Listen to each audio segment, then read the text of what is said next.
Aya, asante sana Mama Simba, Mama Alice Ng'ang'a, Archbishop wetu na chairman wa kanisa letu la AIPCK.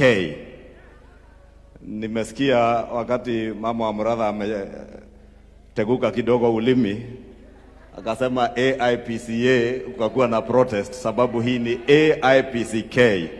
Kana hii ndiye ya original. Kana tigwa mwaje lile.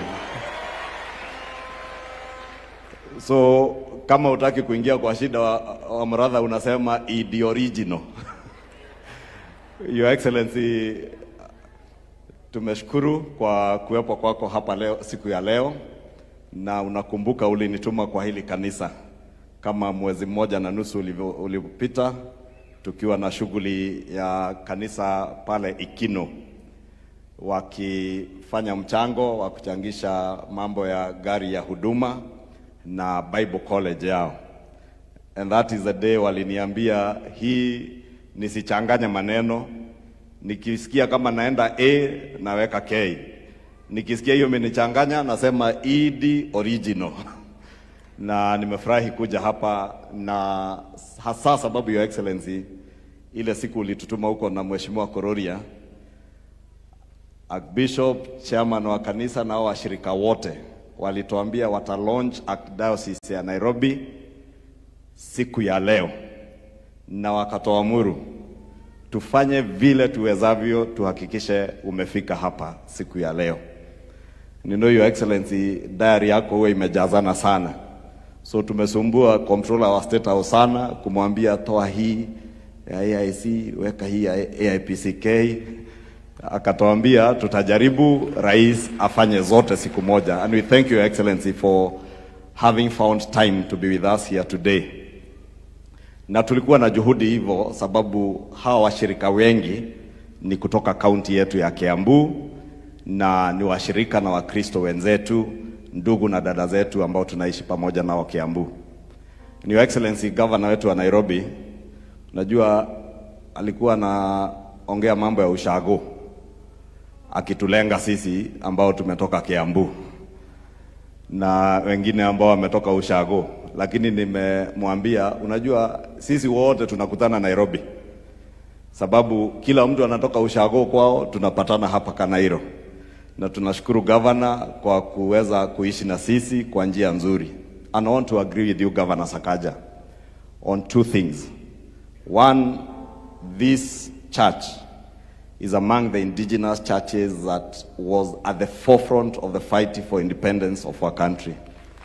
And it is true, as you have said, the original Mau Mau fought for the independence and freedom of all Kenyans without discrimination of where we came from, what languages we spoke.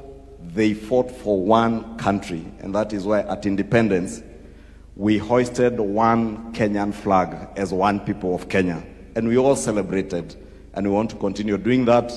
And it is indeed true, Governor, as you have said, not just in Nairobi, even where we come from in Kiambu, na Ushago, we have no time for people who want to divide us along our ethnic lines, or even on the basis of the languages that we speak or we come from. Two, Governor, mesikia umeongea mambo ya stima, na ni kweli. There are still dark corners in the city, just that there are still dark corners in many of our urban areas and our rural areas, even in the rural areas. And the national government and the county governments work in complementarity with each other, and we want to support you. It is very encouraging to listen to you speak about the needs of the people of Nairobi with street lighting. And you know, Your Excellency, through the Ministry of Energy, we have set aside money that will assist even our county governments, Governor Sakaja, to roll out electricity connectivity in our rural and urban areas, and even to roll out street lighting in both our rural and our urban areas, including Nairobi. I say I'm encouraged because where we come from in Kiambu, tuliambiwa stima ya Kenya Power haitakikani, So maybe you can borrow part of the budget from that was set aside for Kiambu for street lighting tukusaidia nayo hapa Nairobi, sababu Kiambu tuliambiwa haitakikani. Tunaweka solar lighting na serikali ya county ya Kiambu. Two, Your Excellency, we gather here today at a time that many of us, and I say this because we have many people from Kiambu County here, we are sad because our county has become a subject of discussion on national television, in many public fora, on matters touching on healthcare. We have seen reports, Your Excellency, in the last few weeks that over 100 plus children have died in our county, and mothers as they gave birth. And Your Excellency, it is not because we do not have facilities. It is because our doctors have been forced to down their tools because the county government of Kiambu has refused to engage them.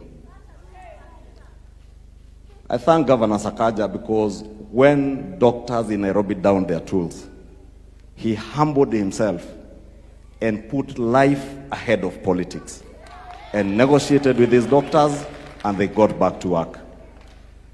Your Excellency, we stand here today as leaders from Kiambu to tell you we are ashamed, very ashamed, that we can be doing politics with the lives of young, newborn children and expectant mothers.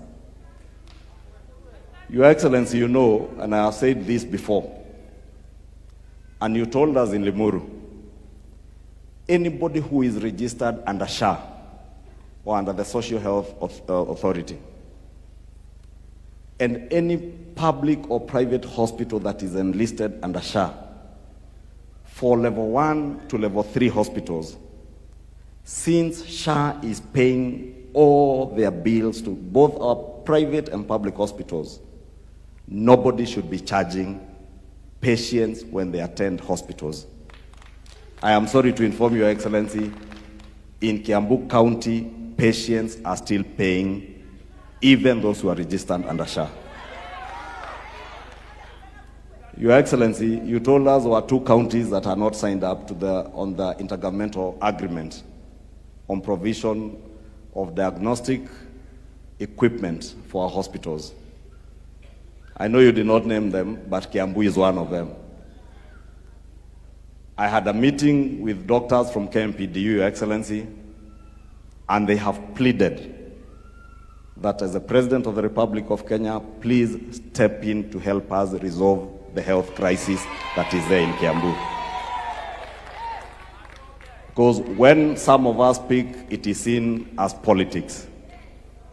And we have said even in church where we were, Your Excellency, we do not want to do politics with the lives of our people. And we want to plead with all the leadership in Kiambu County to put life ahead of politics, to put life ahead of our egos. Because if we do that, we'll be safeguarding the lives of not just those mothers and children, but doing what God has purposed to do as leaders. Kwa hivyo, Your Excellency, mimi sitaki kusema mengi, mahali tumekuwa, sababu hatukusoma hapa sisi, tumesomewa Petro wa kwanza, mlango wa 3, fungu la 13. Na tukaambiwa utamuogopa nani kama yale unayotenda ni mazuri. Kisoma mlango wa 16, 1 Peter 3:16. It says, if your conscience is clear that what you are doing is right, you shall fear nobody. When they fear, you shall not fear. Where they are intimidated, you shall not be intimidated. And for the naysayers, or those who speak evil of you as you do good, God at the appropriate time will ashame them in Jesus' name. Your Excellency, a lot of things have been said of you, about you, and against you. But you have always told us that you are focused on the transformation of the Republic of Kenya. I listen to you every day, Your Excellency, as you tell the people of Kenya that it is possible within our lifetime to move our country from being a third world country to a first world country in our lifetime. And when I internalize those words, Your Excellency, and I see the transformation of Mukuru slums, the transformation of Kibra, the markets that are being built in every corner of our county in Kiambu, the affordable housing projects that you have rolled out across the country, I remain very confident that indeed, as you have told us, it is possible to move Kenya to the next level of a first world nation from a third world nation, Your Excellency. Don't listen to the naysayers, those who speak evil of your good deeds. Do not be afraid of them. Do not be intimidated by them. Remain focused so long as your conscience is clear that you have a God-ordained duty to transform our country from a third world to a first world country in the world. Your Excellency, kwa hayo mengi ama machache, tukushukuru sana kwa ile kazi ambayo unatufanyia. Vile Mama Alice Ng'ang'a amesema, wengi wetu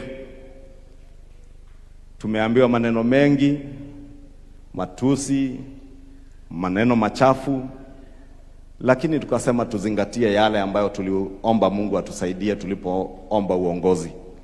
And thank you for continuing to encourage us to remain focused. And I want to assure Your Excellency, usisikize wale wanaosema yale wanasema. Wewe endelea kuzingatia kazi yako, na nina imani vile nimesikia hata tukiwa kanisani kuna mambo ya tutam, wakati ukifika pia watu wataangalia kazi ama utendakazi wa kazi ambayo ulituahidi na ambayo unaendelea kututendea. Kwa hayo mengi, Your Excellency, thank you and may God bless you. And as we launch the Archdiocese of Nairobi of AIPCK, Governor, asante kwa kutukaribisha Nairobi. Hili kanisa litaenea tu sio Nairobi lakini Kenya mzima. Na sababu ni kanisa ambalo linaongozwa na Injili ya Kristo, tunajua litaenea dunia mzima pia. Kwa hayo, nichukue nafasi hii ya kipekee kumkaribisha kiongozi wetu wa taifa, Rais wa Jamhuri la Kenya,